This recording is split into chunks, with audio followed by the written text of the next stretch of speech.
We will be conducting tonight's meeting in person as well as in a virtual setting using Zoom. Members of the public may view and listen to the meeting tonight on Wave Channel 18 and online through the city's YouTube channel. If you would like to participate in live public comment via the Zoom platform, please refer to the agenda for instructions. Chairman Gilbert will begin the meeting momentarily.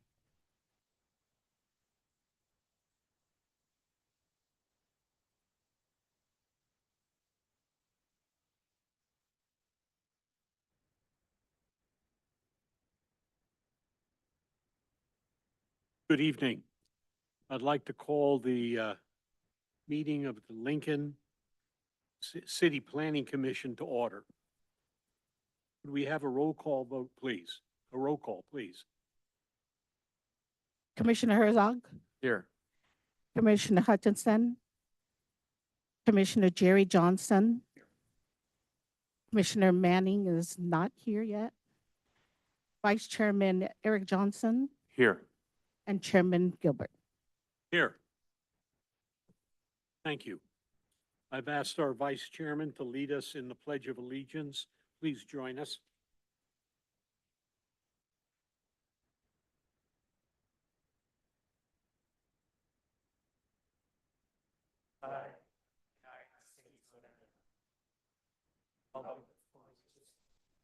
One nation, indivisible.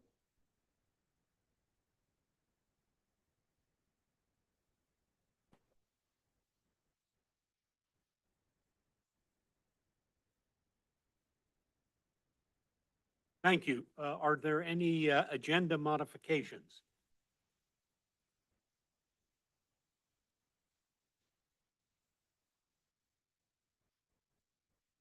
Nothing from staff. Thank you. That's item 4. We'll go to item 5, but before I do that, I'd like to take this opportunity to introduce who will soon be our newest planning commissioner, Tim Jackson. Tim, sitting in the audience. Welcome, Tim. Tim's candidacy will be voted on by the city council at their next meeting, and Tim will join us in April. Welcome aboard. And by the way, Tim has experience as a planning commissioner in another community, so he's not a full rookie. He's got some experience under his belt, and we'll welcome his years of experience. Next agenda item is a public comment on any non-agenda item. So if there is someone that would like to speak to anything but an agenda item, please approach the podium, and we'll ask you to keep your comments to 3 minutes. Do we have anybody that would like to speak? Chairman Gilbert, I did not receive any cards. There is nobody online. The cards that I have received are on the agenda. So non-agenda items, I have not received any cards. Very good. So we will close that particular item. Next is item number 6, informational items from staff. Hello, Commissioner. Mel Pavolinas, Planning Manager. Good evening. Sorry, excuse me, Mel. Let the record show that Planning Commissioner Tony Manning is here. Thank you. Welcome, Tony. All right. Just maybe a good practice moving forward as far as updating you on projects that might be coming before you in the coming months. So I'm going to do a quick share. I'm sure you all know about our development activity map online. You can access it via our website, of course. I'm showing it to you right now. Hopefully you can see it. So there's a lot of information on this website, but in particular, the blue, I'm going to highlight it right here. The blue area are the ones that are entitlement applications that would be, they'll have a list of projects that are in process. And that color is in blue and correlates to the map that I will show you here. I'm going to zoom in here. So the blue areas are the projects in process. It ranges from tentative maps, design reviews, commercial design reviews. They're everywhere. But again, in focus would be the blue areas. And a lot of the activities happening right now are in the Village 1 area, which is essentially in, kind of zooming in further here.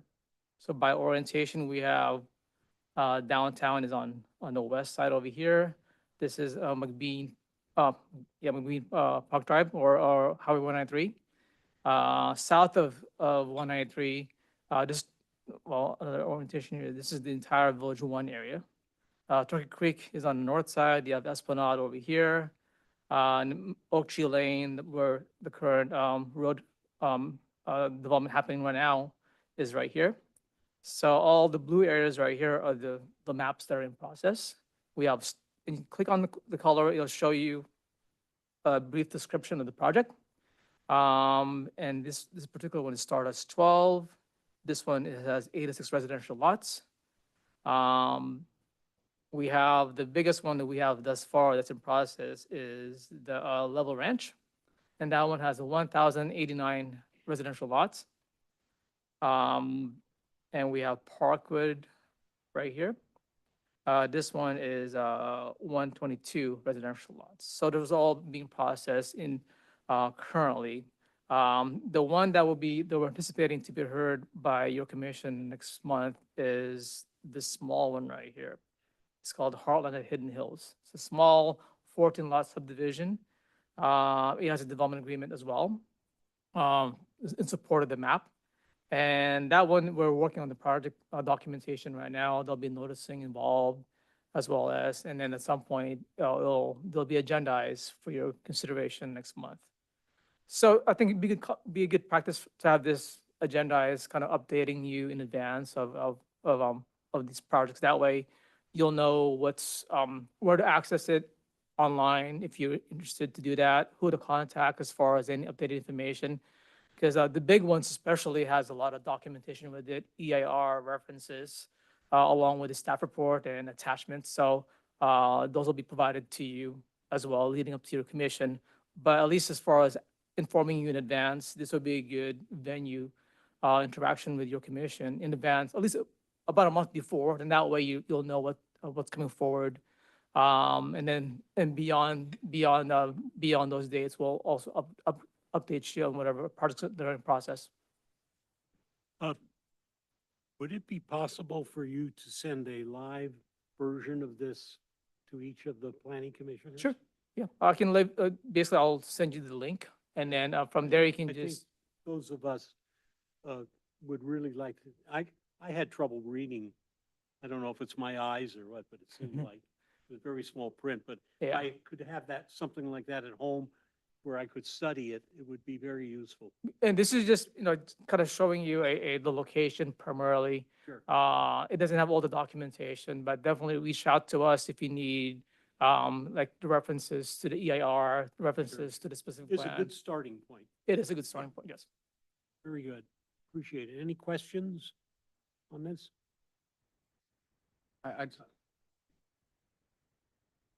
I think this will probably be answered with the link, but I was just trying to get there on my own, and it was not terribly user-friendly. But maybe I just don't have the right link. I went to the Community Development Department, Mhm. and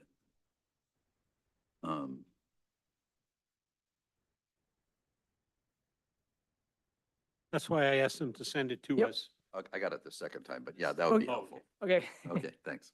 You're welcome. Just to chime in on the last presentation that we provided at last month's meeting, the resources list, there is a link directly to the interactive development activity map. So you should already have that, but Mel can send that out as well.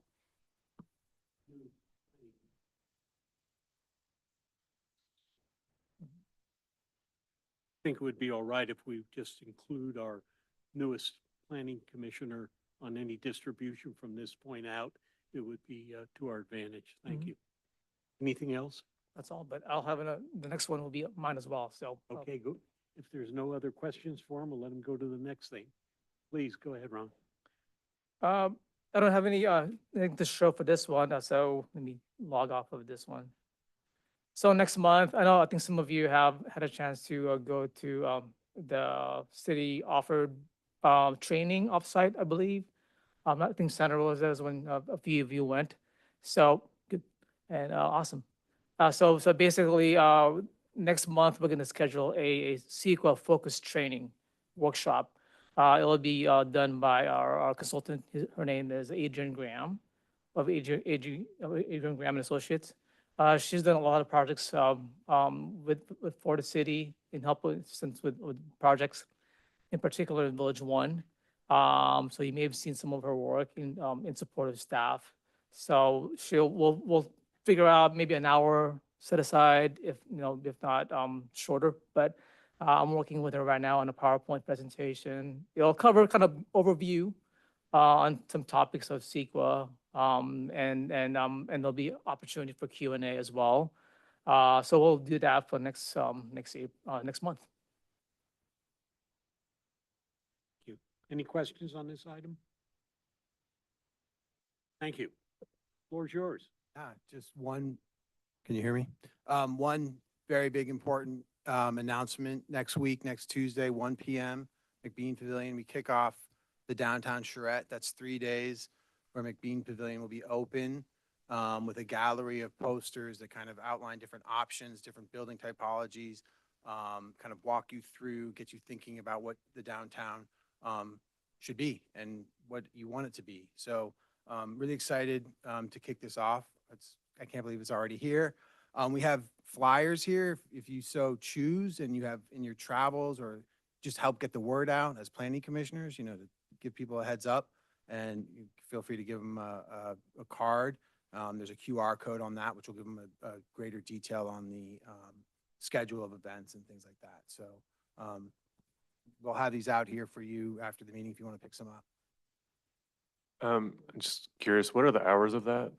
It's at 1 o'clock, but is it like open for? Exactly. Yeah, it starts at 1 on Tuesday, and then it goes to 5 p.m. on Tuesday, and then on Wednesday it's open 10 to 7, and then on Thursday it's from 10 to 2 with a closing presentation at 6 p.m.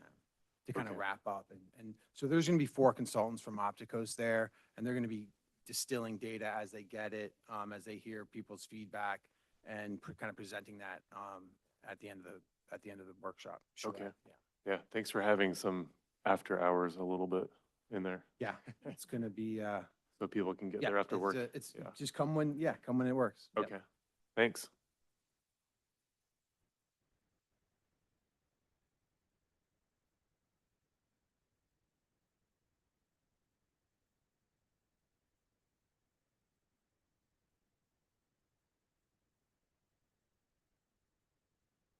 Going to be a teamwork between myself and Christian. So let me just we have a little presentation put together, but presentation is a strong word for it. It's truly meant to be a discussion. The presentation is just going to kind of be used as an agenda and some talking points that we need to discuss for tonight. All right. There we go. Perfect. Okay, so good evening, everyone. Michaela Noble, Associate Planner with the Community Development Department. Tonight, Christian and I are going to be giving you a little update from last month's Planning Commission meeting, where we assigned you all the opportunity to provide some feedback on our general plan goals.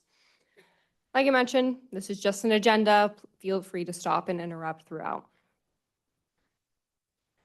It's kind of a general idea of what we're going to be discussing today is the data that we accumulated from the from the feedback that you gave us throughout the month, and kind of the next steps of where we're going to take it from here.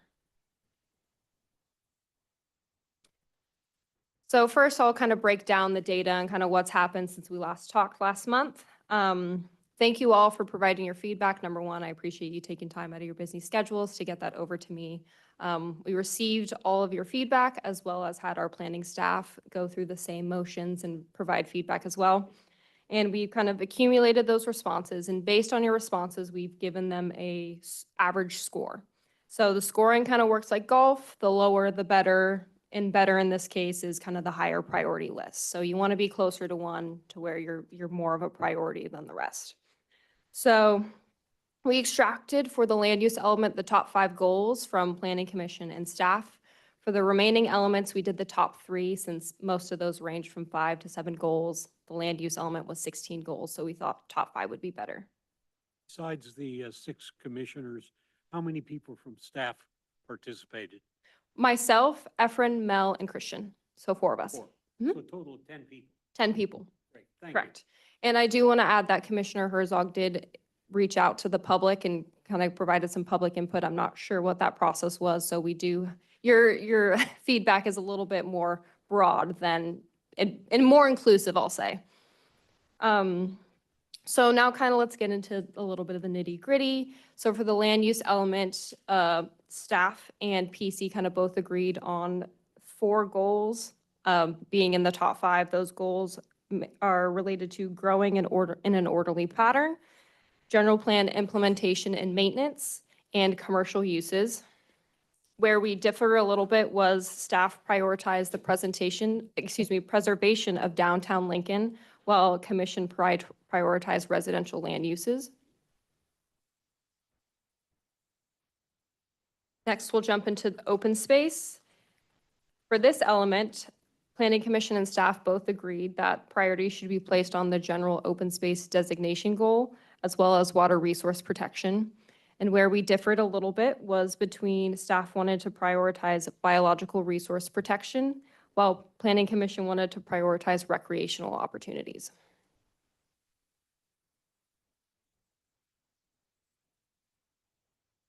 Next, we have our transportation element, where Planning Commission and staff were kind of spot on in our rankings. The top 3 for both staff and Planning Commission were regarding road maintenance and development, regional coordination, and our bikes and trails system.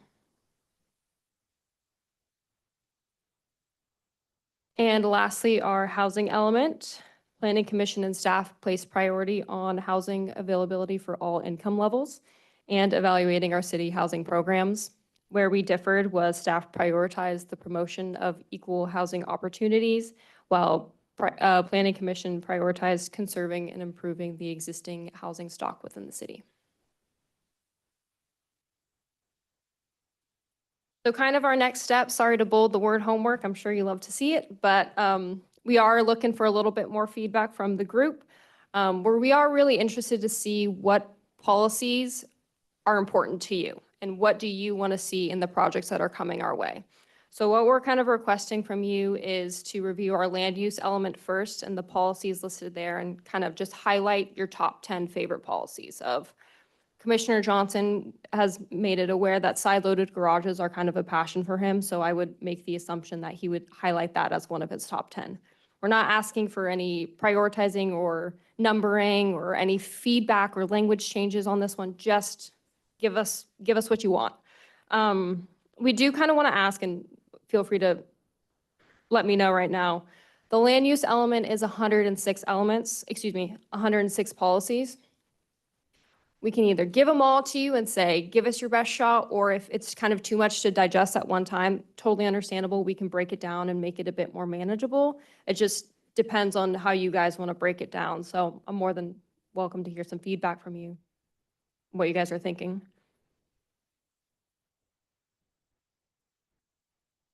Well, I think 106? or 106, yeah, is kind of intimidating. sure, absolutely. I think some way of grouping those. Yeah, is there a number that you're comfortable with? I mean, we did 35 goals the last time. Was that manageable? 25? Okay.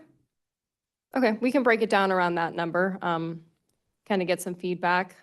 The ultimate goal would be to eventually go into the other 3 elements. Those are kind of less daunting, like housing has 12 policies in it.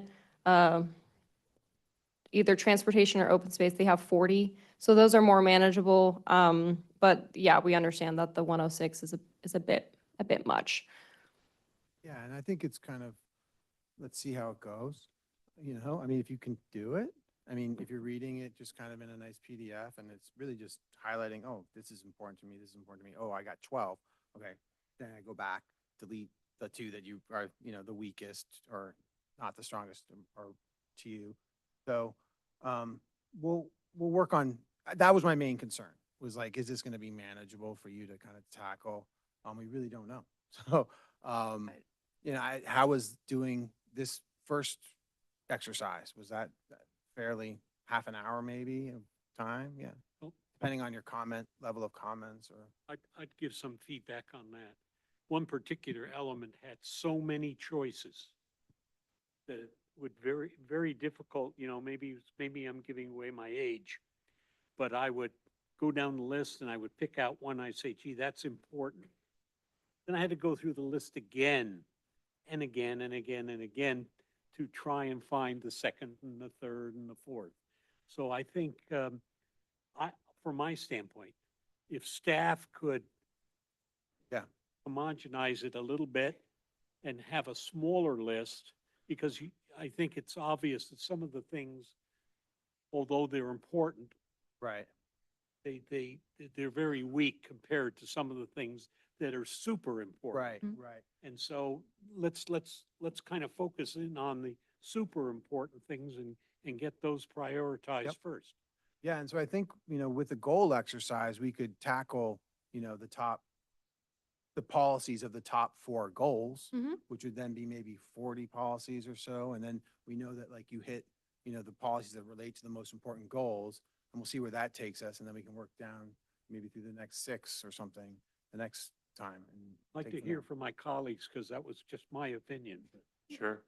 Yeah, I like the thought. I'd also be interested if you could include a link to the full 106 or something. Like if you're paring it down to kind of focus on, but then also the opportunity to Yep. kind of, We have it browse through the in a others. spreadsheet, which was kind of an exercise, but we also have just the PDF as well. So we'll give you just alternatives. But I understand what you're saying. Like you kind of want to see them in a group, maybe that kind of can push back and forth on them. Mhm. So, yeah, that gives us, I think, enough direction maybe to email you out like the next batch of, Yeah. you know, And policies. I'm an Excel type guy too, so the Excel format worked great. Some to people be are able and to some filter people. things, and yeah. So we want. So maybe if you have a combo, I Yeah, don't know. whatever works easier. Yeah. There was a little bit of redundancy in some of our choices too, right? Where they were like pretty close to the same thing, but not quite the same. But then my other question is, I mean, we looked at some of the results. Like the PC, we're on 2 separate spectrums with staff, right? So I guess the big question is, what are you gonna do with the information? I mean, does that mean, do we need to move your way or are you gonna move ours, right?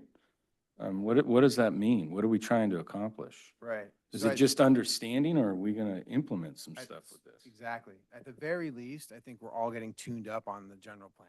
So that's at the base level, like you guys are getting your fingers into it.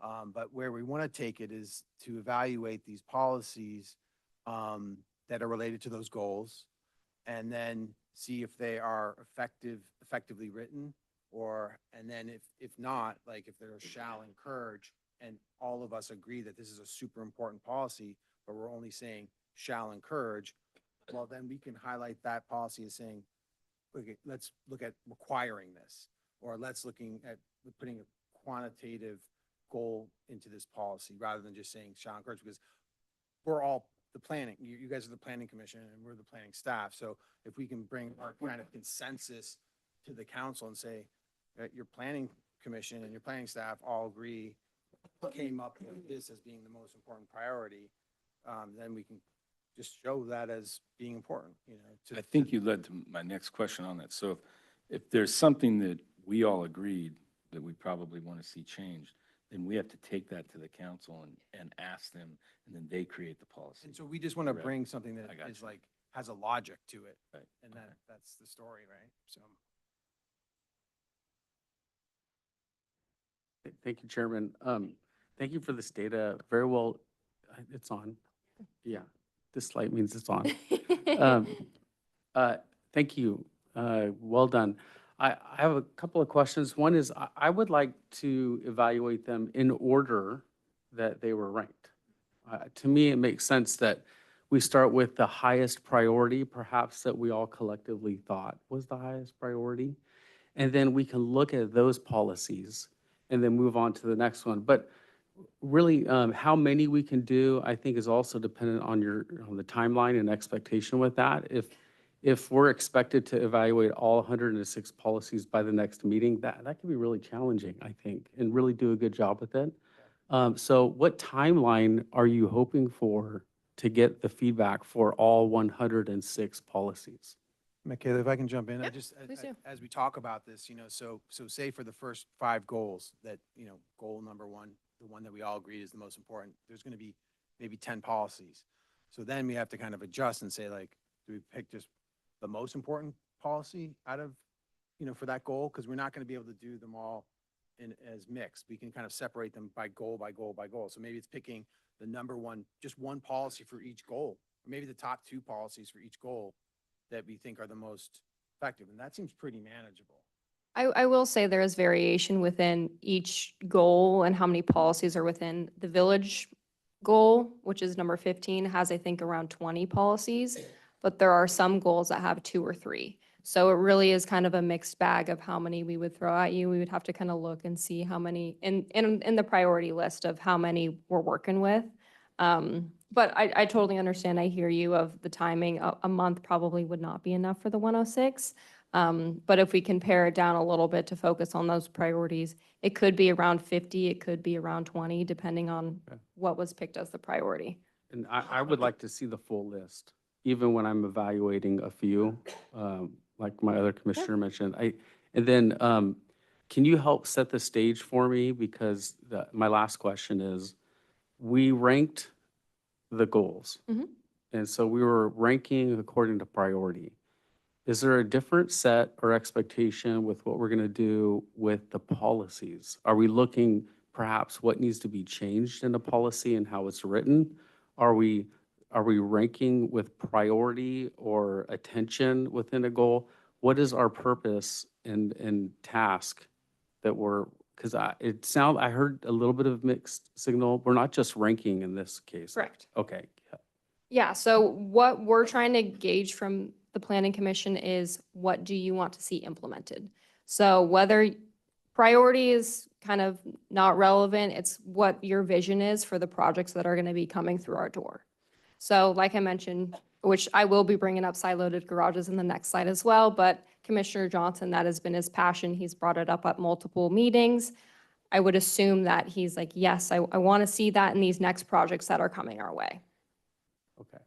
Yeah, and that goes to our struggle, to be honest with you, of like, what are the questions that we're asking of you? What's most important? What do you want to see in the city? It's kind of like what we're doing with the downtown. Like, how do you want to see the downtown? What do you want to see in our tentative map, site design? Like, do you want to see the trails cutting through the development? Do you want to see parks, evenly spaced out through the development? You'll see that these policies encourage that, and they might be, you'll read that and be like, oh yeah, that's important. Like, I can't get, I have a problem here, based on your experience living here, and you want to elevate that. So it's really, it's planning, it's that kind of wishy-washy, a little bit, aspirational passions that you have for quality of life, to see in projects. So yeah, I think it's a little bit of like that kind of, it will reveal itself as you kind of look through the policies, and maybe they strike a chord with you too. I get it. And we do, later on, I'll kind of talk about some alternative next steps that we've kind of discussed, and kind of going heavy in on the policy and reviewing the language, providing feedback of what you think needs to be changed. That's an alternative. I won't get too much into it right now, but again, we needed your feedback of how the last exercise went and see if you'd be interested in doing that. But I'll get to that in the back half of the presentation. Chair Gilbert, can I ask one? Yeah. Is it possible to get all that data from the ranking? I'd love to see. Yeah. Can you send that to us? 'Cause Absolutely. I'd like to see where I'm off Yeah. or on, and maybe I'm missing Yeah. something completely, or all of them are. Yeah, don't I know, mean, right? honestly, it was very interesting to look at, of just like, if we look at the staff level as well, of there are differences that, and there are different mindsets of how people believed in the priorities. For me personally, when I was reviewing the goals, I put the village and special use districts as 15 and 16 as the lowest priority, because we don't have any in process. We don't have any plans coming our way, so implementing these policies isn't really what we're looking at. However, some of the other commissioners are thinking, yes, villages and special use districts are our bread and butter. Like, this is the future of the city. We need to really dive into those policies. So it just depends on your perspective and what you were bringing forward. So it is kind of a mixed bag, but I think that's kind of the beauty in it as well, of everyone has a different perspective and everyone prioritizes things a bit different. And I think, just thinking about a general plan, it would have been nice if maybe the general plan was prioritized. Maybe. I mean, that's what we're trying to do now with a general plan that's basically like overlapping, redundant, some goals that are basically, it's similar to the other one. And it's kind of just there as like a list of goals. And you're like, well, what's important here? So I think we're kind of reverse engineering this in a way, to really focus our efforts and daylight the things that are more important.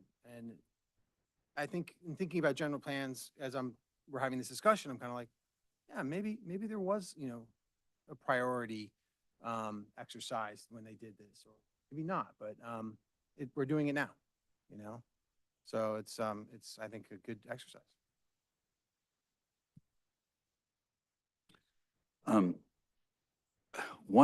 One thing that may explain some differences in the planning commission's prioritization and staffs is that while on like housing, the housing requirement that you have, that's an absolute thing, and we have to establish those goals that the state sets for us. And so I just took that for granted. And, that to me, that's not a priority, but I bet it is to Christine. Yeah. Yeah. And so that might be one way of explaining, some things like, we've got to do certain things to abide by the environmental law. Mhm. So I just take that for granted that's something that gets done. Yeah. And maybe Yeah. it falls off on my Yeah, end. I had the same for some some goals as well. It's like the implementation. Well, yeah, we have to do that. That's what this whole city is based off of. Yeah, the maintenance. We're doing that right now. We're always in that process. So again, it was just different priorities and different mindsets, and there's no right or wrong way, really. And to my mind, and maybe it's influenced a little bit from my past experience, is that everything in the general plan revolves around the village concept. And so to me, that was, the highest priority in what I used as a criteria to actually judge other areas. Sure.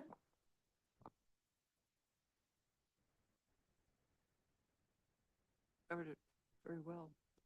Have like a couple more Yeah, slides to close it out? Just a couple more, yeah. Yeah. So just kind of wanted to get into it as well of, once you give those top 10 or however we see fit and how to determine the priority for the policies, we're going to kind of analyze them against some approved projects and see if they were implemented, yes or no. Did we get those side-loaded garages, yes or no? And then what we want to do is kind of, if those policies weren't effectuated, how can we strengthen them and how do we give them some teeth to actually see them? So I have a couple examples for you. Like I mentioned, side-loaded garages. So I just want to preface that this is just an idea to illustrate my point, not necessarily what we're trying to do, but just to get everyone thinking. So Commissioner Johnson is very passionate about side-loaded garages. Our current text is the city shall encourage the use of alleys and side-loaded garages to de-emphasize garages on homes. Couple issues with that policy. Shall encourage doesn't really give the city much power to actually enforce that. We just have to encourage it, and it's kind of your discretion what encourage means. The other issue with it is we're in a kind of an interesting housing situation where the cost of land as well as construction makes it a bit difficult to develop. So if these side-loaded garages, they need bigger lots in order to accommodate that turn radius. You're providing bigger lots, which means you have less lots in a project. You've got increased costs on the developer side. It kind of creates a bit of a barrier to actually produce those and produce a profitable product, which I'd love to say we're producing housing for the good of people, but it is a business and, you know, it is a consideration there. So with that in mind, we've kind of provided the potential text edit that the city shall require the use of alleys and side-loaded garages for 10% of dwelling units for projects over 100 units to de-emphasize garages on homes. So it provides an enforceable language to where we're requiring it.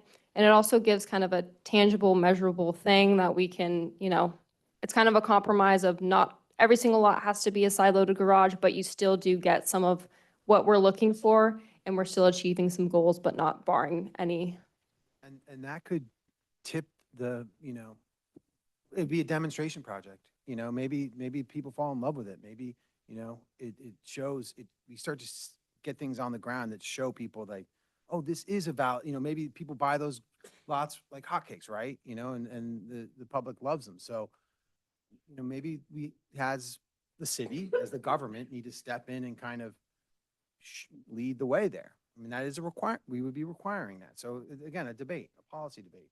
If we want to see it, let's see it. I had an experience many years ago when sitting on a city council where a developer came in and wanted to have a very high density in a project of 1, 2, and 3-story homes. And first one being smaller home, second and third floor being a bigger home. And because of the way the land was designed, he came with the plan to have garage door openers in every home 50 years ago.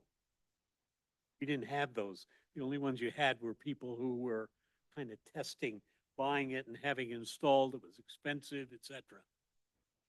It ended up being so successful that the remainder of about 9,000 homes that were built in the community had to have that as a feature because, hey, you know, they build it in a home, it costs less money, I don't have to mess with it afterwards, and, you know, it took off. So exactly what you're saying happened there because they were trying to get the cars off the driveway. There was limited parking on the streets. They were 2 islands, and they ended up being fabulously successful. And in turn, the homeowners made millions of dollars on their homes. They bought the homes for $300,000 and $400,000, and they currently sell for $2.5 to $3 million because of the kind of things that like that. So I think it's the time where we can try that, like you said. I think that's a great thought on your process. One thing we were going to add is that we're going to ground this in best practices in looking at our peer cities, at, you know, cities that we all aspire to be or like or love, or, you know, we're going to get the best case scenarios and compare their policies and kind of back this up with, you know, how it's been successful in other communities, right? So that's part of this whole exercise as well, once we kind of identify what. So another example we have is our 40% open space requirement. The current policy requires that within a specific plan, the 40% of the gross area needs to be designated as open space. Commissioners have previously brought up that they don't necessarily love the idea of open space just being on the periphery of a project and would like to intertwine it within the community. So again, this is just for the example. Don't take it with a grain of salt. We've kind of provided the edit to where, in addition to that 40% open space requirement, 90% of the residential homes shall have walkable access, which is a 1/4 mile maximum, to open space preserves. So that kind of provides open space within and kind of gives everyone some accessibility to it. But this does kind of highlight one of the problems that we do face with open space. There's so many competing factors that come into play when we're determining open space. Open space preserves are just that, to preserve natural resources such as stream systems, natural resources, biological resources like plants and endangered species, There's aesthetic benefits to it as well. And we also have multiple agencies who are involved and have a say into what needs to be separated via wetland delineations by the Army Corps and so forth. So if we kind of take an example, we have a new specific plan, hypothetically. The Auburn Ravine runs right through it. It's pretty obvious that the ravine's going to be protected as well as the area around it. And depending on the project size, that right then and there could take your 40% requirement. Satisfy it, done. But with the additional accessibility requirement, it requires the developer to weave a bit more throughout the project in order to meet that requirement. Depending on how much that is, that could be 20%, to where the whole project area, there's 60% open space. Is that truly a developable piece of land? Is it going to be profitable? Is it going to inspire a builder to come in to build it? That's kind of what we're trying to fight with, is developable rights as well as conserving these spaces and, weaving these policies in. So again, this is just an idea. We're not going with it, but it is a good point to highlight through the process. And so this is my last slide. Like I mentioned earlier, some potential alternatives. I remember last meeting, there was some discussion or some suggestions of, let's evaluate the projects we've had approved and built against the general plan and see how we're doing.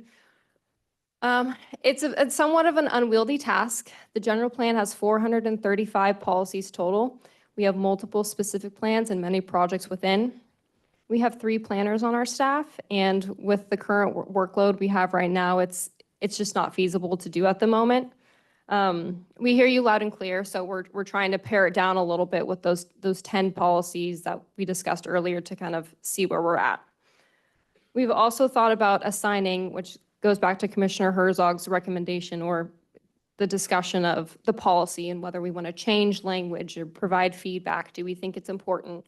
That was our original thought to throw at you all, is to give you the policies and do a big review of it, but it seemed too unwieldy. So we wanted to give you the goals first to see if you'd be interested in doing that deep dive of the policies and really getting into the nitty-gritty of the text. But we do want your feedback of whether that's something or not you all would be interested in. And I can just jump in. We have budgeted actually extra funds to have a consultant help us in this effort. So I think what we're doing here amongst ourselves is going to set up the scope for potentially having a consultant come in and then maybe wordsmith those policies or get those best practices, like a matrix of, the top cities that we love and what they do to effectuate these policies. So we have, as of yesterday, gotten some extra money to do that. So I still want to continue. I still like continuing with this effort because we're thinking about it and we're kind of designing maybe like what we want that consultant to do. We're going to have a clearer vision of that. So we will have resources coming in, but it just depends how far you guys want to take it in terms of diving in to the policy language. So.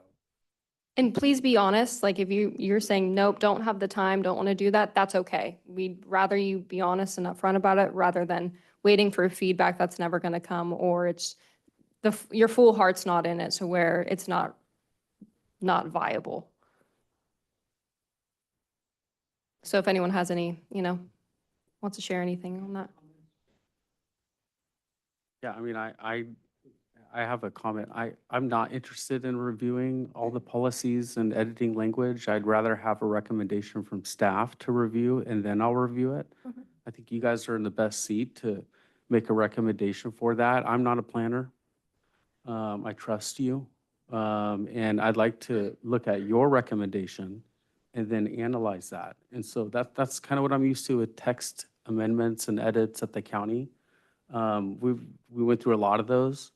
But I would like your best effort with your new dollars. Good job with getting those funds and a consultant.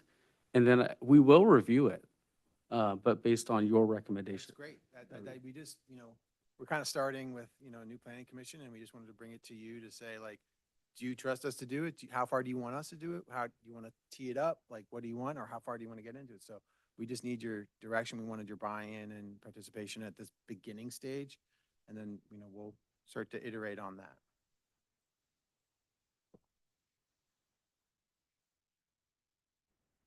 You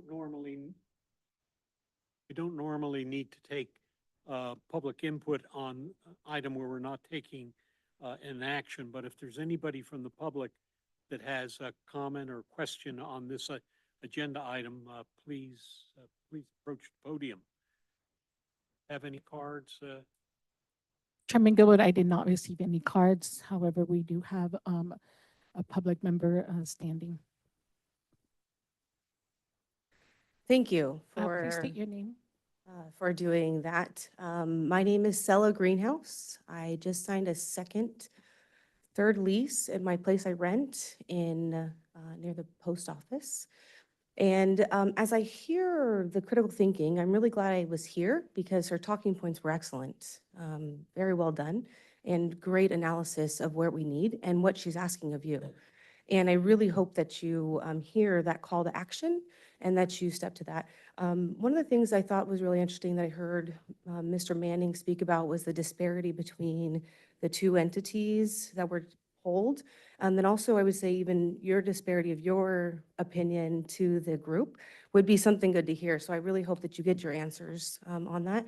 And then in regards to planning overall in the city and designing, I'm understanding what this committee does, and I'm really excited to see what comes out of it. I think there's a transition coming ahead for this committee, but as a person who will be here at least for the next year and 4 months, I hope to provide what I have as a professional and a resident, a citizen here, and help with that committee. Thank you. Thank you. Is there anyone else that would like to share? What? Okay, if not, please. Hi, my name is Caitlin Klein. I lived here for about 7 years, but worked here for almost 20 now. I love this town. But in the funding that was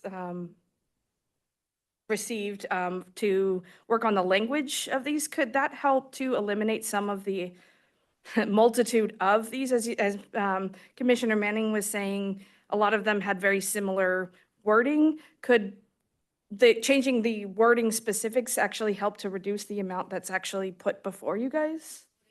Yeah, like consolidate, Yes. exactly. Absolutely, and I share your, this question might be to the planning commission, but I'm sorry to jump in, but definitely share your maybe frustration with like the redundancies and kind of like sometimes you feel like, well, let's consolidate and streamline and focus, cut away, and so, yes. Anybody else? Sorry, No, don't. gonna be jump in sorry. right away. The one thing that I noticed, 435 policies. The last general plan I went through, I got really a lot of gray hair, and I'm thinking that's gonna happen again. But the one thing that I noticed is that we have the goals, you have the policies.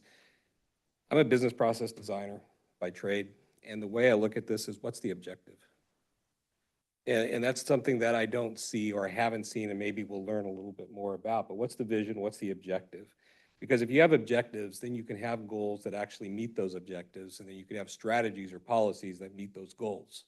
So the way I was looking at this very, very quickly, haven't looked at it in depth yet, but there are a lot of these policies that probably can be lumped into these goals, but can also be lumped into very, very few objectives.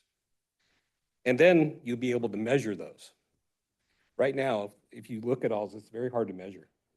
So I'm thinking if we had implemented an OGSM type of strategy, it might be a little bit easier than to actually get to what the end result would be.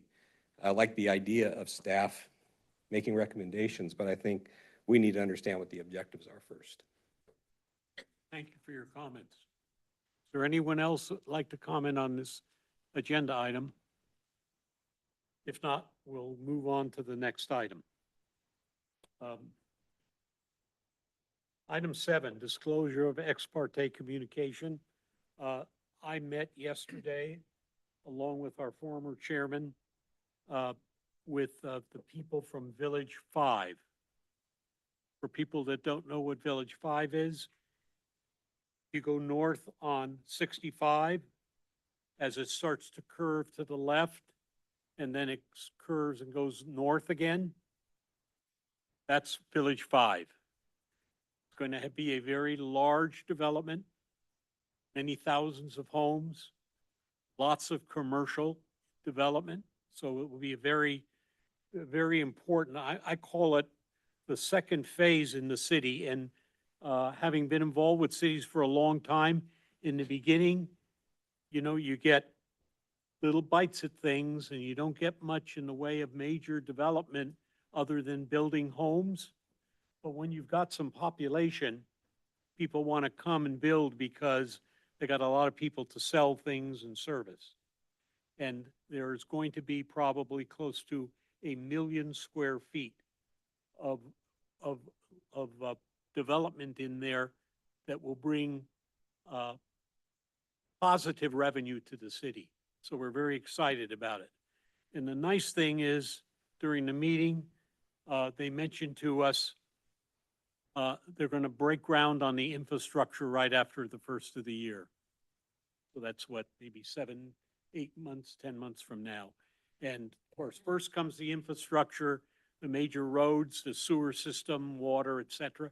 And then after that, the developer generally sells off 10, 500, 300 slots to a developer, and they will come in here, a builder rather, they will come in here and we'll look at their project.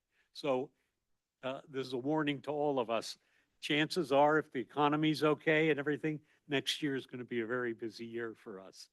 And we're going to have a lot of this homework done so that we're prepared to handle it and our staff is prepared to handle it. Chairman Gilbert, if I may ask, when you say people, are we talking about developers or landowners, just for the minutes? We're talking about the people who own the land, the Thank you. developer, who they've owned it for quite some time. But they're now in the process of, they'll be working with the staff to do their infrastructure plan, which of course has to be done first. Appreciate it. Thank you so much. Okay, any comments? Well, I'll just add that I did a Please. survey. So I had communication with the public through a survey, but I didn't meet in person with any groups. But I got feedback from my survey for the project that we had. So I just wanted to share that. Okay, we finished up with item 7. Item 8, consent. There are no consent items, so we'll move to item 9, which is public hearings. Item 9A, all beyond liquidation CUP. Public hearing to consider a conditional use permit for the proposed outdoor storage and display of merchandise for sale at the existing retail liquidation store located at 96 Lincoln Boulevard, Suite D. Applicant Erica Gamboa, property owner, and I'm going to mess up this name, Sukinder and Grewal Majid S. Trust. Staff report, please. Yes. Good evening, planning commissioners, staff, and members of the public. My name is Efrain Sanchez, senior planner with community development. The project we have before you is a conditional use permit request for outdoor storage and display of merchandise for sale at an existing retail liquidation store known as All Beyond Liquidations. The project site is located at 96 Lincoln Boulevard, which is at the south end of downtown Lincoln, located approximately 290 feet from the southwest corner of First Street and Lincoln Boulevard. As you can see here, there's an aerial map. The project site is here pinpointed in this commercial retail space. And then here's First Street, Lincoln Boulevard. The property has an existing 3,866 square foot building that is divided into 4 separate suites within the Discovery Plaza Shopping Center. All Beyond Liquidation occupies Suite D, which is approximately 1,000 square feet in size. As you can see in the slide, this is the north elevation and this is the eastern elevation. The project site has a general plan land use designation of community commercial and is zoned commercial. It is immediately surrounded by commercially zoned properties to the north, east, south, and railroad to the west. As you can see in this project site, here's the site again, and then commercial development to the east, north, south, and then railroad here.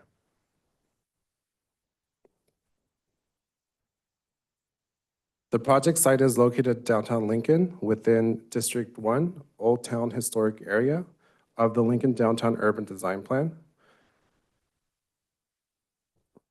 So you can see in the zoning map, this is the Downtown Urban Design Plan, which is more fluorescent coloring versus the traditional zoning coloring out here. And so the project site is under that thumbtack, and you can see it's District 1, and it's towards the south of downtown. The applicant's proposal is to have an outdoor storage and display of merchandise for sale outside of the existing retail liquidation store. The proposed 96 square foot outdoor storage and display area would be located underneath the covered patio directly in front of the store.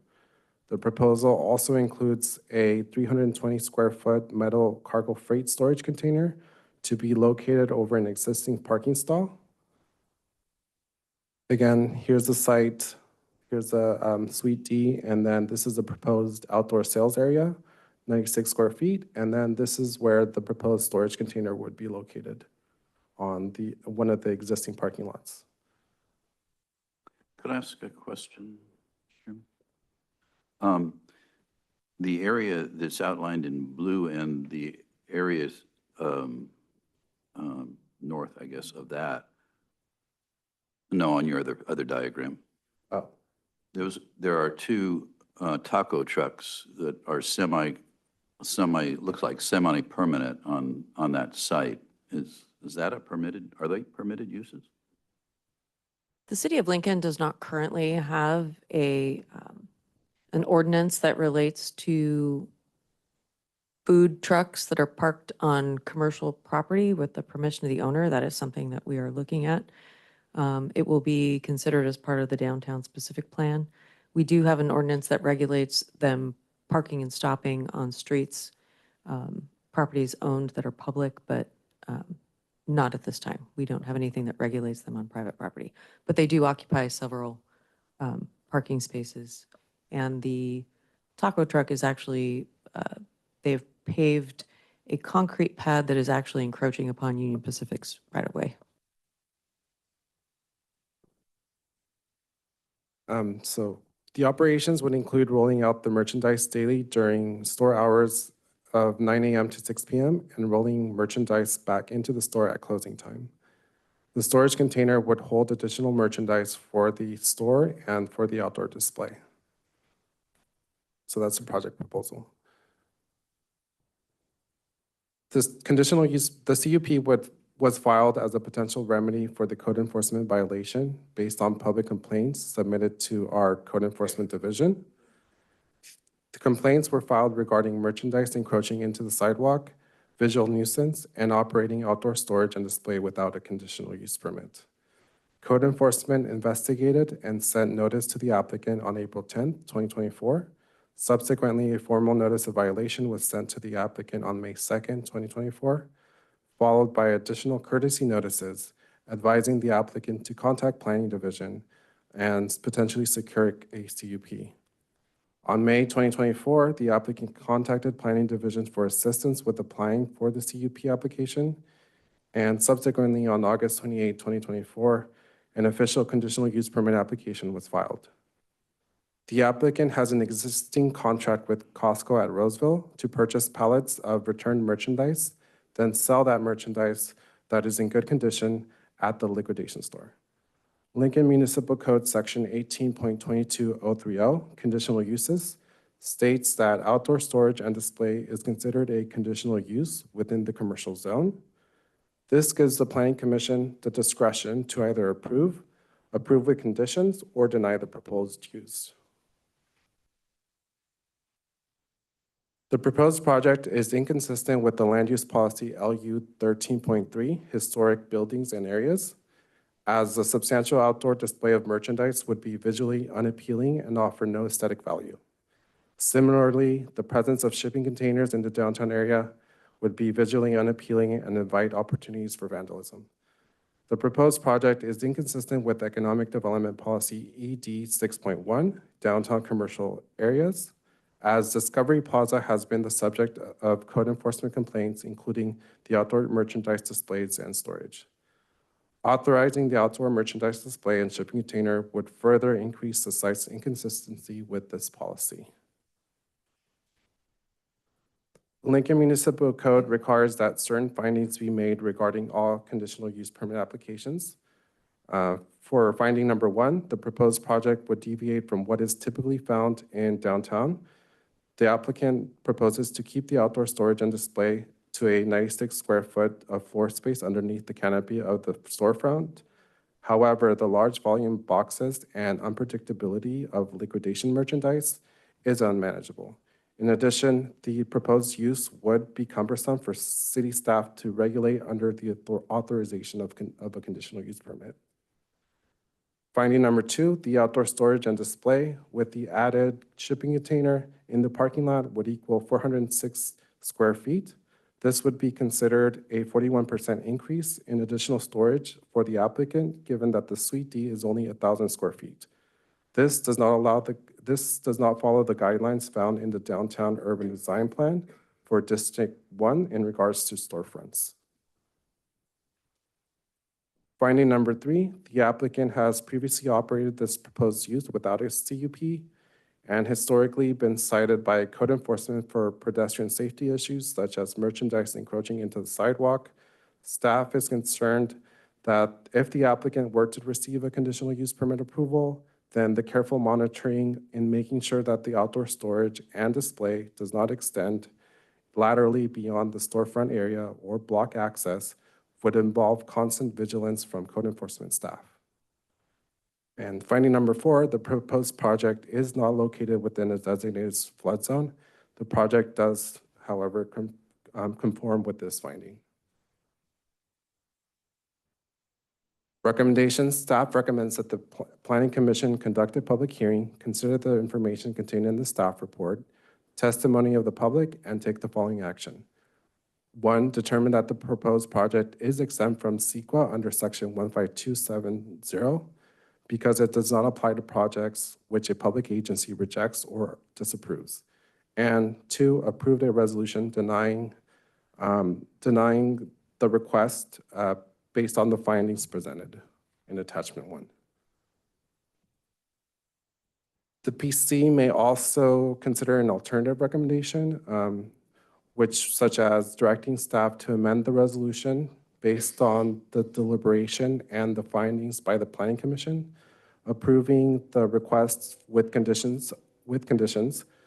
The amended resolution, however, shall be considered by the Planning Commission at the next available date certain meeting, potentially April 16th. So that concludes my presentation. If the Planning Commission has any questions, and we also have both the applicant and Eric Gamboa and the property owner Sukinder Kaur here in the audience to answer any questions you may have. Thank you. Any questions from my fellow commissioners to staff at this point? I have one question. Please go ahead, Yeah. Tony. Just following up Commissioner Jerry's question there about the taco trucks. Who manages the parking lot? Who's in charge of it?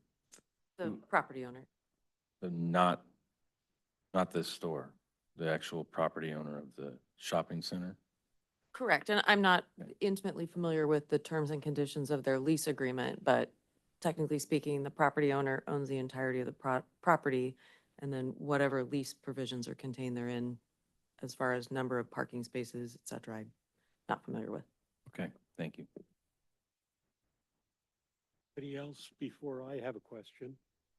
So we had a situation come up at our last meeting. Does the business have the support of the property owner?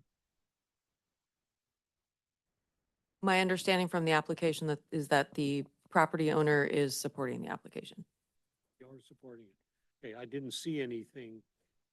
I didn't see anything in what we got, and so of course, based on the last meeting, I had that immediate question when I opened this up, and Yeah, you're assuring us that it has been in concept approved by the property owner, then and if I can step in, as part of the conditional use permit application, there is a section on the actual application where it does require the property owner's signature and authorization before the applicant can submit such an application. Well, I know that. Okay. I've had to go before planning Yeah. commissions in my business career, but last month, we had one where they didn't have it. Well, yeah, that was a unique situation. Yeah, so, we turned it down as a planning commission. I'm just making sure that, I want to make sure we're not in the same place again. Not on that issue. Thank you. Any other questions or comments before I open public hearing? We'll open the public hearing. Who do we have that would like to speak? Chairman Gilbert, I have 20 cards. What I will be doing is announcing 2 names in the beginning. And then before the second person speaks, I will announce another name. And if that person can be ready to come to the podium. As time goes on, we will try to make it where it's faster. And I'd like to make a comment before we start.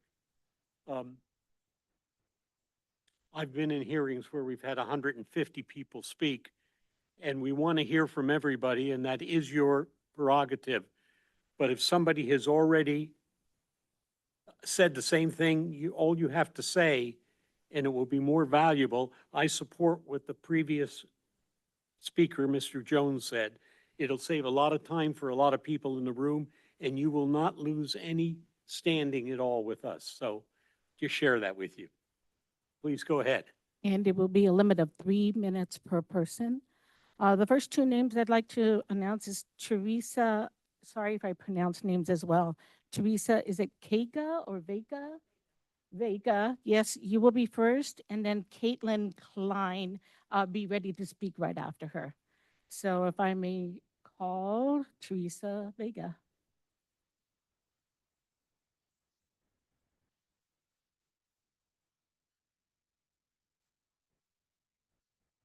Hi, how are you?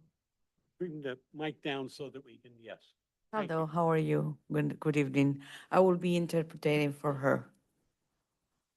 Yeah, my name is Erica Gamboa, and I'm the owner for All Beyond Would you Liquidation. please make sure you speak in the microphone? Habla. Oh, Because this meeting is being recorded and there are Okay, sir. people at home that could be watching. okay. Thank you. Mi nombre es Erika Gamboa y soy la dueña de All Beyond Liquidation. Ella me va a ayudar a traducir. She's Erika Gamboa, she's the owner of the Beyond Liquidations, and I will be interpreting her because I help her when everything started. I help her to sign the contract and everything, so I know what's going on, but I just gonna let you. Mhm.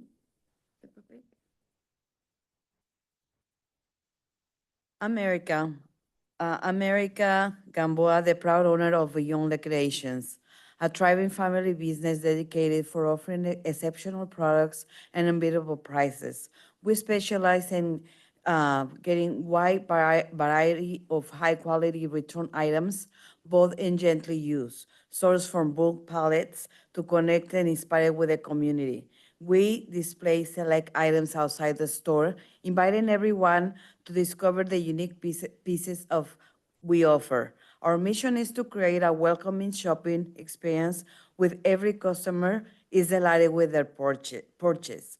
Placing the items on our store entry ceiling isn't a big deal for the area compared to the other largest places. Well-known retailers. For the past year, the city has been concerning the area about that. We've been having that problem about having all the stuff outside, or complaint is actually for other people that are in the same building, not exactly the people that go to the store. ¿Qué más? Ya.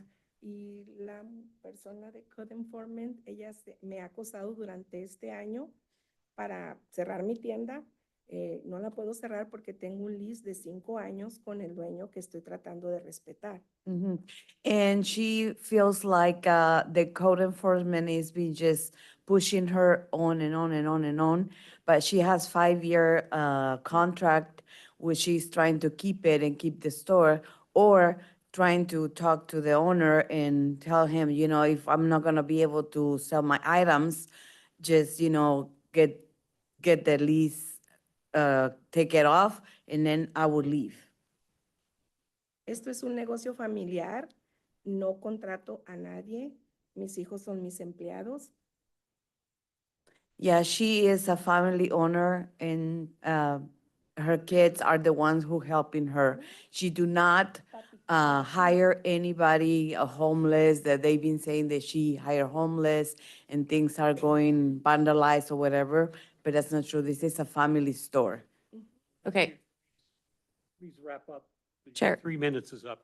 Chair Gilbert, if I may interject, because there is simultaneous Spanish translation going on, they're actually entitled to twice the 3 minutes, so 6 minutes. And because it is the applicant, given that depending on your decision, there may be an appeal, I would suggest that some extension of time be allowed for the applicant. By your suggestion.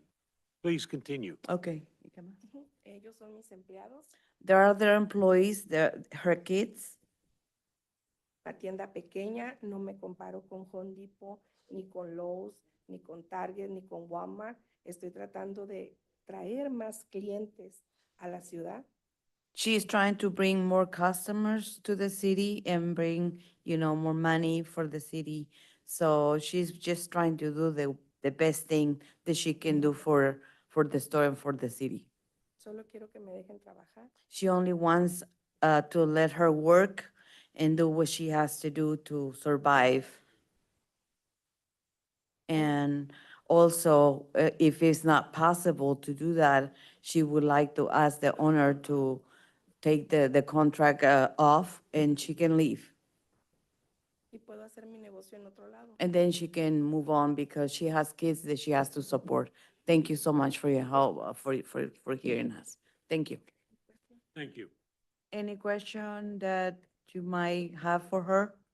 We'll, during the public hearing, we'll just take testimony Okay, and we'll make our comments after we Okay. finish. thank you so much. Can I make a request real quick to push the monitor down? Yeah. Just so that we can all see. Yeah. Just don't want a barrier there. After Caitlin Klein, Judy Phillips. Hi again, my name is Caitlin Klein. I just want to say that this family is one of the sweetest families I've met, and they keep everything very clean and neat and close to the store, even when it is outside. They have, as previously mentioned, they never know what they're going to get day by day, and I think that the storage container is going to be useful in providing a variety for their customers. I know that when I see their stuff out, that they're open, and it draws me into that parking lot, which increases the business of other businesses there as well, because I tend to stop at multiple places when I'm there.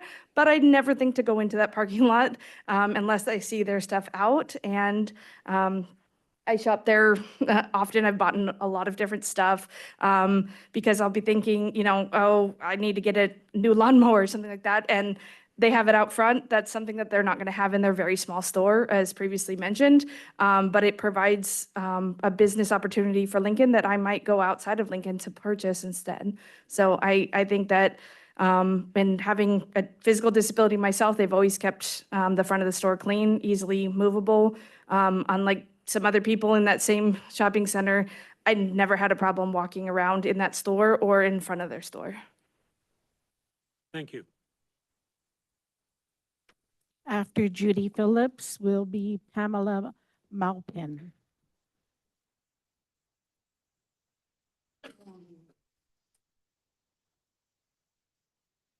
I don't know if I can see you. Oh, I can still see you. So what do we do here?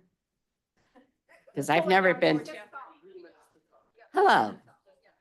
I have had many years of experience, 30 years with engineering at the telephone company. I've been retired for 25 years, traveled around the world, lived in Granite Bay, had 8 different houses. So I've been around the block. And when I was a teenager, I used to come from Carmichael to Lincoln and think, oh my God, this is LA or something. It was so far. But most of this town was Hispanic and employed by major business. And anyhow, what I want to say is that before the material was outside the store, I didn't even know it existed. And when I found out what good deals they had there, I, of course, wanted to look at it. Yeah. So everybody likes a good deal. And when I went into the store, they were very helpful. You don't find that kind of help in Macy's or Target or anything. And I've also gotten very, well, they're kind of like my adopted children. And I go to pick them up at John Adams School. But Erica has always been polite. And she tried to speak Spanish, teach me Spanish. The kids were laughing, of course. And so, you know, she's come here. I have never seen such a hard worker. That's my observation. I do a little bit of community work. And I think she has added to this. And honestly, when you look at that railroad track, could anything be any more ugly? That's just my opinion. So what could that be destroying? And I also know her well, so I know she has that agreement. And so that is my input. And I still can see you. Thank you. Thank you.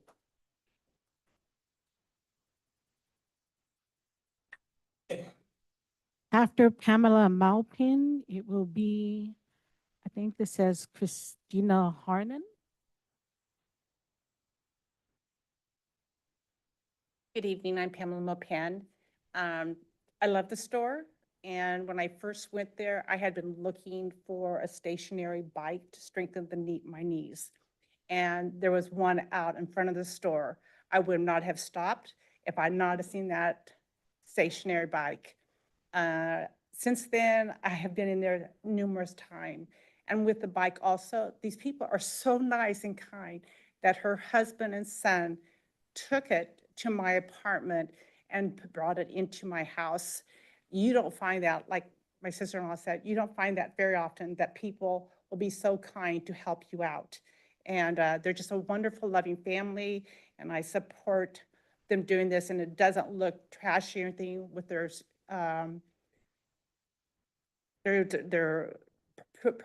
produce, you know, their things out there. And anyway, that's what I'll have to say. Thank you. Thank you. After is it Christina? Christina Harnan, it will be Salvacion Palena. Hi, I'm Christine Harmon. I've got a kind of a cold, so I started going to the store when the store first opened. I would go in and I would help her. I'd help her set stuff up. The outside of the store, yes, there was stuff out, but it was never where anyone could trip on, or never where it was falling down. A lot of people would stop because they would see the merchandise, and they would ask how much, and they were shocked and surprised that we had something like this in Lincoln, that people could go in and buy and get it at a discount price. I also spent a lot of money in the little store, the liquor store. I always went in and got soda or ice, you know, lottery tickets. But Erica's a very nice person.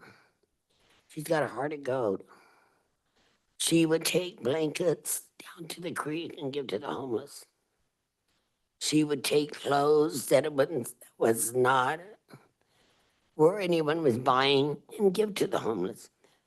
But I've never seen a homeless person work the store. I've worked inside the store a little bit. The kids have worked. These kids are hard workers. Erica's a hard worker. I just feel that if we let the store go, we're going to lose a lot of business in Lincoln. I've been here 35 years. And I've seen what's here and what's not here. I've seen the growth and kind of have a lot of questions on that, but that is another time. But Erica, I feel she needs that there. She needs that for her family. And the people in Lincoln need it. Because she can give them good deals and discount prices. Like I said, I've been here 35 years and I've seen what she can do, what goes out. And I've never seen anything set out where anyone would fall on or trip on it. And I've been there many times. I shop a lot there. So I will turn this over to Sally. Where'd you go?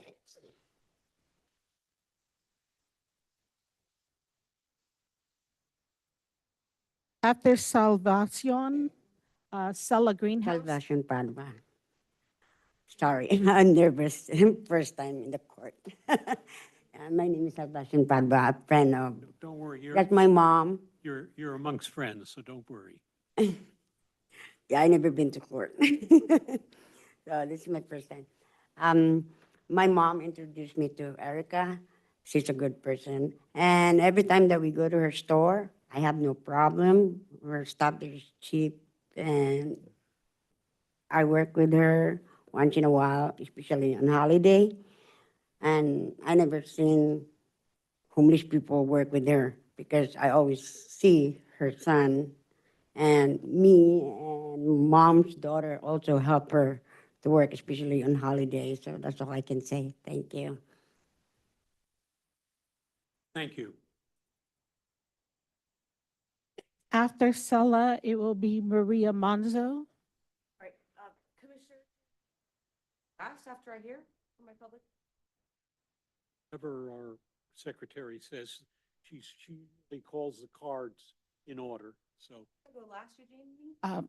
I don't mind. Is there any objection to that? Okay, yeah, I don't mind. So Maria Monzo. After Maria Monzo will be Oswaldo Landaros.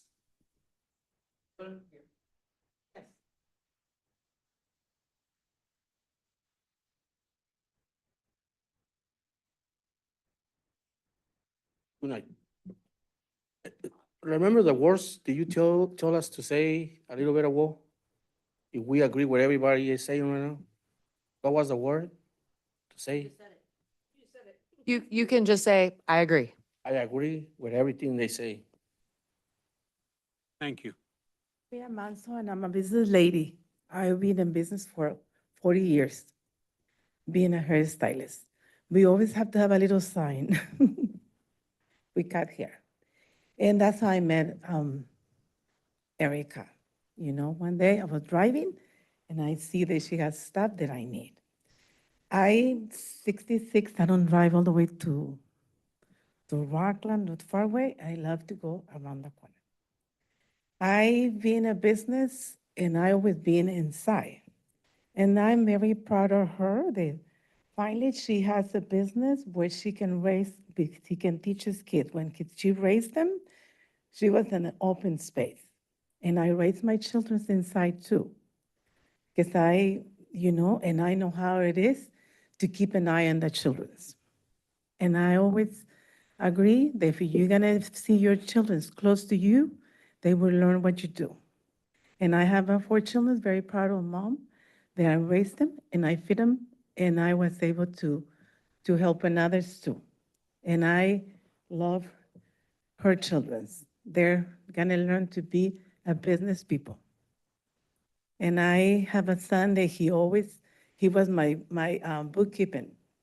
He always wants to be a person that works for, and he always learned how to be in a business. And he was always saying that I was he was my, the one that he keep a track on with all my business. And now he works for the city. And every time when he needs to go up, he said, Mom, you pray, God listen to you. So I'm asking for, keep adding with her little sign, maybe little things. It's not she doesn't fool the whole street. She just sign that is open. And I appreciate all you guys. And I hope everything goes well for her to keep it on business. Thank you so much. Thank you. Next, I will call Letty Perez. After Letty Perez, it will be Michael Jenkins.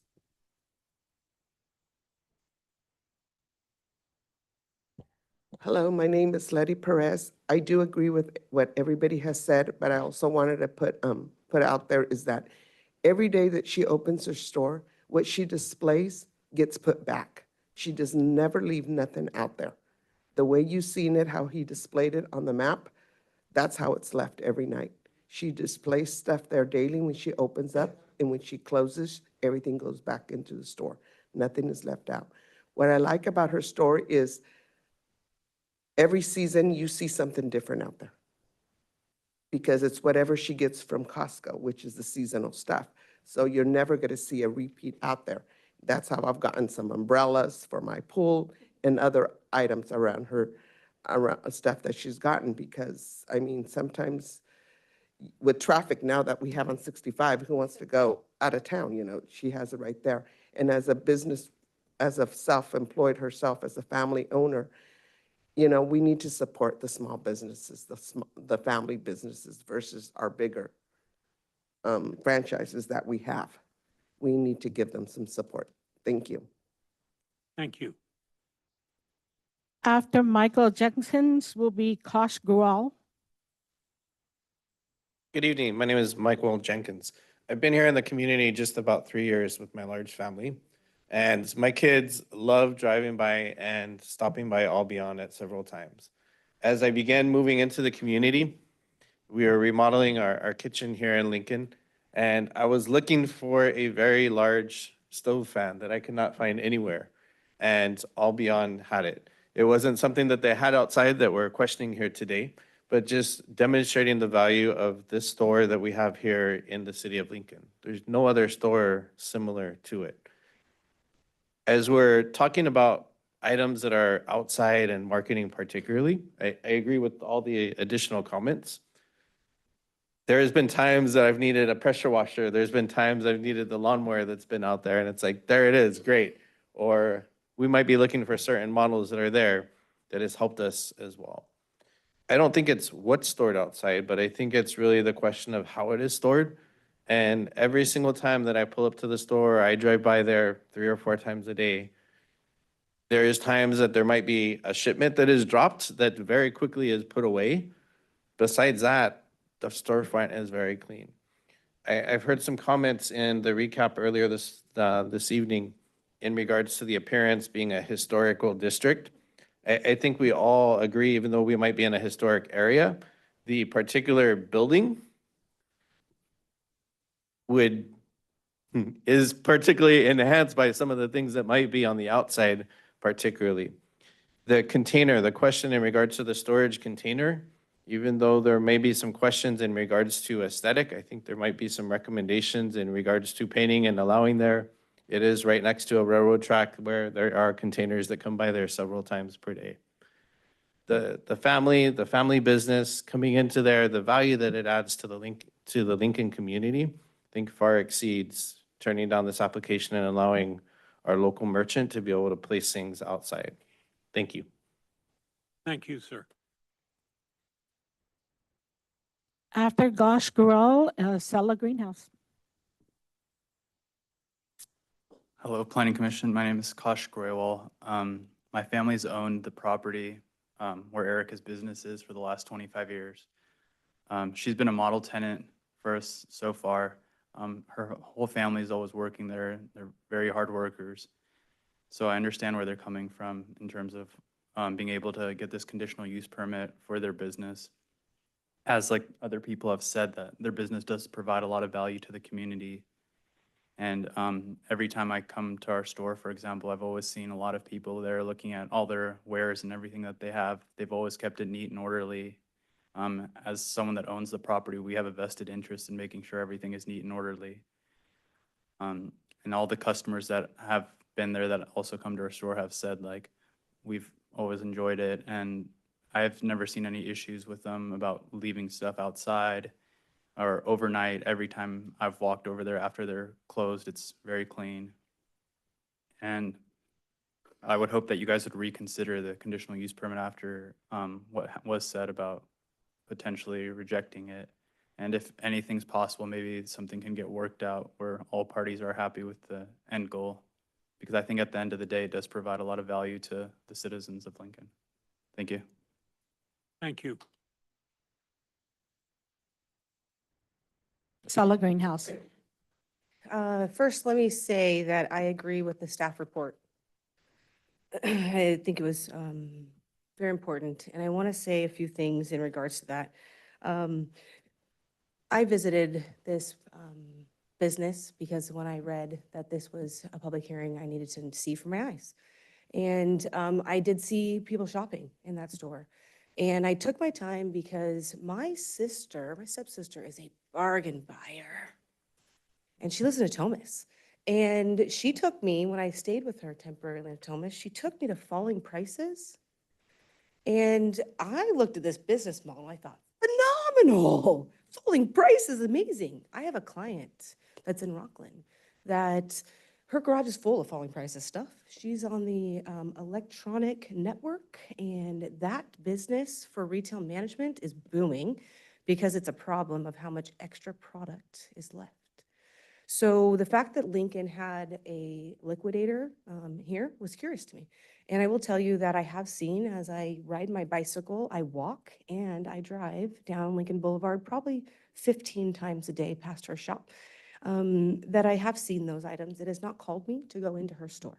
What I will tell you is the term I'm going to say in the next minute and a half is I believe this is critical race theory at its finest. And how I'm going to tell you something exactly is that when I read her paperwork, it was, please help me with this. And I see that we aren't trying to suppress a English learner, legal citizen, female entrepreneur mom. That is not what I've seen our code enforcement do. I've really seen them try to balance out a great deal of complaints and concerns. But I'm going to tell you, Erica, that I really believe in your business. I believe in what you have done. And I want to address the Planning Commission to tell you that I really do believe that this is a part of a business expansion. When you grow your business and you outgrow your space, what do you have to do? And I think that maybe she doesn't know all of her options. And let me give an example. The Lincoln Mini Storage is right across the street. I've thought about using storage there for my problem at my house.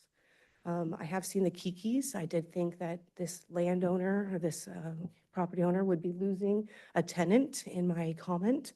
I did realize that there was a Kiki's there that I patron regularly. So grateful. It's local. And I do understand there's a lot of moving parts. But I do believe, Erica, that your business is expanding. I do believe there's a huge market here in Lincoln. And if you find enough people that will help you to expand your business, I think you would be able to be surprised. But what I think we have a problem with overall is commercial retail space. Where does she move this business? Where within Lincoln can she do that? Thank you. Thank you.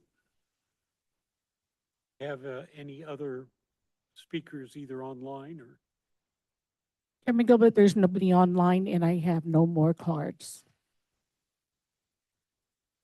That, I will now close the public hearing. And I will bring it back to the Planning Commission for any comments or questions that you have. Go ahead, please. Well, first, I want to thank everybody for taking time to share your comments. They are helpful for all of us, and we always love hearing from the community, all your thoughts. I enjoyed hearing from the applicant. Congratulations on a successful business. Sounds like you run a great business, and I commend you on your family. Seems like you help a lot of people. And that's awesome to hear. That's what we want here in Lincoln. Congratulations on all that. I enjoyed hearing more about your business. Some of the similar thoughts kind of went through my mind is you are successful and growing. And, you know, it's not that we don't want you to be there, or be here in Lincoln. It's maybe a different issue of, you know, the success continues to grow, which is a good, you know, thing, good problem, but there's space constraints.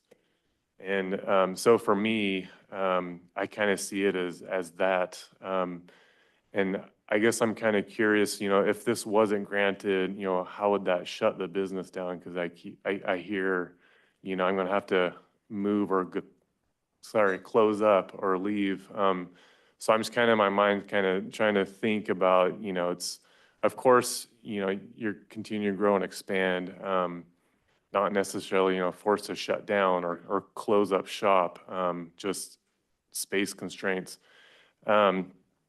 So yeah, I guess for me, it just kind of, it comes down to, you know, it's a great business. We do have codes, ordinances and whatnot that we, you know, adhere by. And so that's the main issue I'm sensing and seeing with this. It's not that we don't want the business here. You know, we love having you here. Seems like you have great benefit to the community. It's great to hear how you've influenced positively, you know, so many people.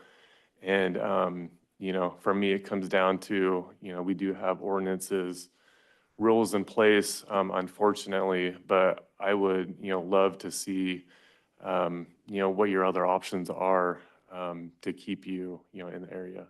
But, those are my thoughts. Any other commissioners have comments? Take before we vote on this? Excuse me. I just wanted to reiterate what Commissioner Johnson said. I was very pleasantly surprised to hear all of the great comments. I was very impressed with all of that. And I can appreciate the challenge that you're facing because as I understand it, the challenge is a space challenge. In other words, if you could bring the merchandise inside, I think that's the issue where our ordinance conflicts with the challenge that you have. And so I have to agree with Commissioner Johnson. Are there other spaces that might be better for your business? Or if we could come up to a compromise where the drop off of pallets of merchandise would not be out in front of your storefront, because that's problematic over time. I think we all agree that there are challenges with that. And so I just wanted to reiterate, I commend what you've done. I commend the need in Lincoln for the liquidating business that you have. But I would love to see another space that you could have where you wouldn't have the space constraints. So, and I want to thank all of your supporters for coming here and sharing your issues with us and commending this businesswoman and her family. I was very impressed with that. I wanted to thank you. Any of my commissioners still have any comments they want to make? Yeah, I'd like to make a comment if I may. Okay. This one's really hard. I mean, I love to see entrepreneurs in our town, and I really do believe we need to support them. That being said, we do have ordinance and rules, and you know, we have a downtown plan that has specific things about it. I feel like Lincoln's downtown too, we've struggled to stay in stride with what it is, right? And we take 2 steps forward and we take 1 back. And I feel like we need to, as a city and as a planning commission, we need to stay focused on that plan so we can get to where we want to get. You know, I look at I've done this before. I sat on the planning commission for 4 years on a term prior to the last term. And I've seen other businesses come through, and a business comes to mind that was a music school, and they were a thriving business that I know of. And because most of their customers were kids, they can't give music lessons during the day because kids are in school. So they really had this small window of opportunity. And they only had so many rooms. And they got to the point where their music was so successful, their company was so successful, that they had to find a new place to go. They couldn't put a kid out on the sidewalk to play the drums, even though they had plenty of kids that would have done it. And so that was a good problem to have. And they found another location, and now they've grown. Now they have 2 locations in our city, and they're doing bigger and better things. And that's a good problem to have. That's a successful business, and it sounds like you have one, and I'm going to come check your business out. I promise you that. But it's just, this is a tough one, and I think there's 2 things, 2 comments I want to make on it. Is one, I want to wish the applicant luck with their business, and I think if you find a location that more fits your business, I think you're going to thrive, and you're going to see even a bigger business than you ever dreamed of, especially with all the support you have. That's number 1. And number 2, I believe that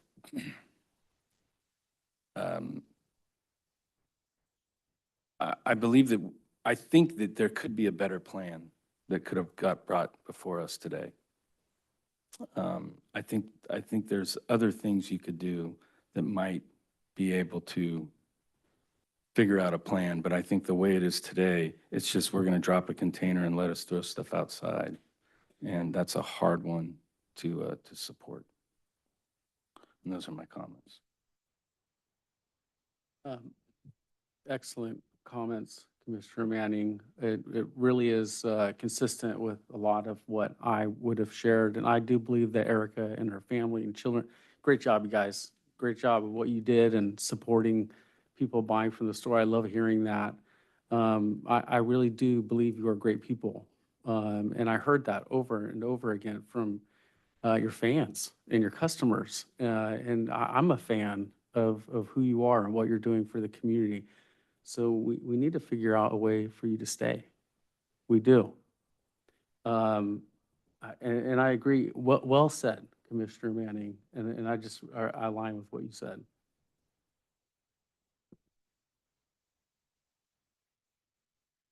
Well, I'm impressed with the statements that my fellow commissioners have made, and really can't do anything more than say I agree. Other comments?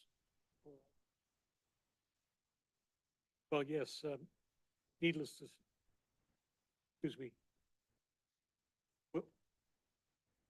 Well, we closed the public hearing, ma'am.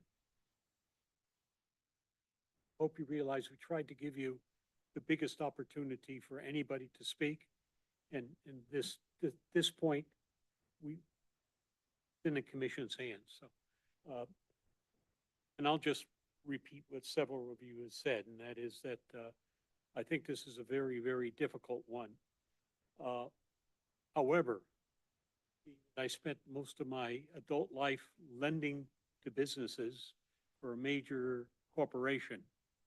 You have a successful business. That's number 1. That's probably the most important thing you can have. And if you've been successful with this business, it would say to me, if I can't do business where I'm at, I'm going to find another place, and I'm going to make sure it's a larger place, and I'm going to move my business there, and I'm going to be more successful. And I did that 3 times in my career with my own business. And very fortunately that I was able to grow the business. However, we're appointed as planning commissioners to uphold general plan and the policies of the city. The policy says the way your business is being run in the location in which it's located does not meet the criteria for the city. So my advice to you is walk out of this room, because I have heard my colleagues, and I think I feel I know how the vote's going to go. Walk out of this room and go find the right location.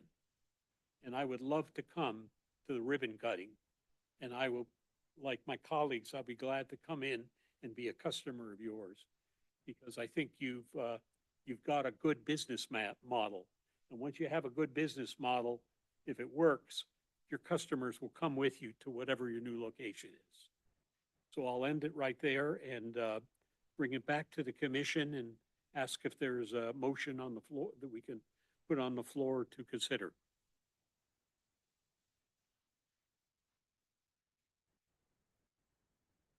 Mr. Chairman, I'll move approval of the resolution, and ask that maybe just one thing be changed in the resolution where it says characteristic, and the section 2 should be probably character. Other than that, I would move approval. And is there a second to that motion? I'll second. And that motion a includes the determination that under the Environmental Protection Act, that it does not apply to this project. We have a motion and a second. Is there any further discussion before we vote? Roll call vote, please. Commissioner Jerry Johnson, Yes. Commissioner Herzog, Yes. Commissioner Hutchison, Yes. Commissioner Manning, Yes. Vice Chair Johnson, Yes. Chairman Gilbert. And like all my commissioners are reluctant, yes. Motion passes 6-0. We'll move to the next item on our agenda. That's item 10, general business. We have one general business item tonight. 10A, Planning Commission appointees to the Theme and Naming Committee. We have a staff input on There this is one. nothing really of a staff report other than for you guys to nominate two members of I'd the. ask if you folks, if you'd like to have a conversation, please, I'd ask you to go out in the hallway because we have additional business, and when there's talking, it interferes with our ability to hear each other. Thank you. Go ahead. Yeah, so it's basically just staff recommends that you reconfirm Commissioner Jerry Johnson to continue being on the tank if he is so willing. And second, that staff recommends the planning commission appoint another two planning commissioners to be on the tank as well. And then we can then provide you with names of public members who might be appropriate possibly for you to round out the tank when you see fit, so. Jerry, Yes, I'd be delighted to continue service, yeah. and beyond Jerry, is there anybody else that wants to step up on this? Sure, well, could we ask Jerry to just give us a little 30-second summary of what this committee's all about and how? You get to tell him, Jerry. You get Yeah, to pick tell the us what names. you do, Jerry. Tell us what you do. When the city has a new street or a new park, and there's an opportunity to name that facility, the committee is asked to make their recommendation to the city council. Jerry's done a lot of research and attempted to identify names that will be long-term, will be some value to the city, so that's why he's going back on again. Yeah, and yes, and in a role on the Rotary Club, Rotary does a biographical summary of who this person is that the park is named after and why they were important to the city. And I kind of chair that responsibility, so I have that insight into it too.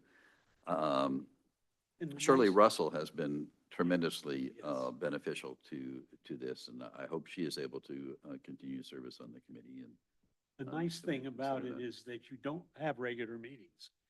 When the staff, along with the Park and Recreation Committee, identify that we. Are you selling me right now? Yes, yes. Yeah. I'm gonna Well, close you. I too. really asked them for that, not because I was interested. I just wanted to know who to blame over some of the names in our city. Now I know to call Jerry, right? No, just kidding. We actually have some great names in the city of Lincoln. And I'd love to be on the committee. I'll see what I can do. I mean, time's a tough thing for me, but that might be a good one for me to get a little more. Wonderful. I don't think we need to have a election for nominations on this. Need another nomination, though. We need a third one, okay?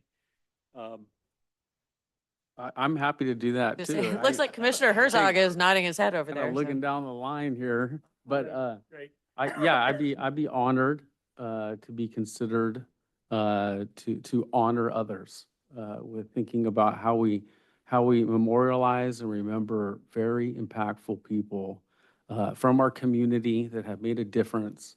And wow, what an honor that would be. So yeah. Great. So you have the three names? We do. It looks like we have consensus. We're good. Formal. We don't need a Good, formal, good. yep.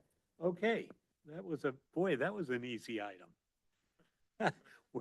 Where do you get three volunteers? We could have waited till next week and nominated Tim, but that's, or next month, but we'll have to wait. You have to wait next time.